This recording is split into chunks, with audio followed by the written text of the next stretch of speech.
What'd you think about Brandon Moreno? And he's my next guest on the podcast, by the way. I just booked him yesterday, so he's coming right after his big win. So I have him early in the morning on Wednesday. That's a feel-good win. That's like a Rose Namajunas win. When you see someone so happy, it's like a dream. And this guy's like the first Mexican-born. So you can, I know you're gonna appreciate that. But the first Mexican-born champion, appreciative guy who's super nice and just so humble to be where he's at, even before the championship, and now he's a champion. What'd you think about that? The fight and afterwards. I thought it was unbelievable. I didn't see the first fight. There was a back and forth. I just went on. This is what I went on. I went on what people were saying. I didn't watch the fight. Oh, okay. So I figured, okay, I heard the champ was sick, really bad sick, so I believed it because this was from UFC staff. They were telling me the champ was really sick, and I heard he got a point taken away. So I figured, okay, and it was a draw. So I figured, okay, so if he wasn't really sick and he didn't get a point taken away, that means the champ would have won. The champ was not sick this time around. He was healthy.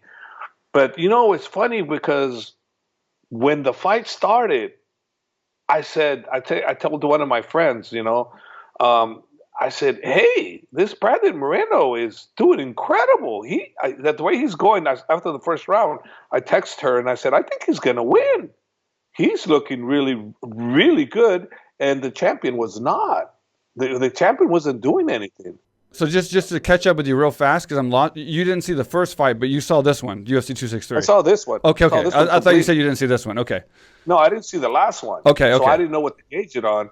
And man, I was so impressed with him, how he controlled everything, how he changed the angles, how he had you going this way, then he went this way. How did he go that way, then he went this way? I mean, no, man, it was as flawless as a performance as you can get, and he's as real as they get too. I mean, his emotions, and I mean, he let it all hang out there. And we forget one thing. Remember, he had entered the UFC. He was doing great. He lost 2 fights. They cut him. Then he comes back, and look what he does. He comes back and he wins the freaking title against arguably one of the greats now, because Figueroa has got to be regarded as one of the greats, right? Yeah, definitely. So, man, Brandon Moreno, hats off to him, man. And now, based that he is homegrown, Mexico's homegrown, I mean, hey, man, he is going to be a major, major star, because I know how big Kane was, and he wasn't homegrown. Kane was born in the US of A, but Kane was a heavyweight, so that was a big, big deal. But Brandon is homegrown, bro. So it's a monster deal, and I'm very, very happy for him. I hope much success for him and his family, and all more to come. We're going to see more from him, and it was a great fight. It was a great fight.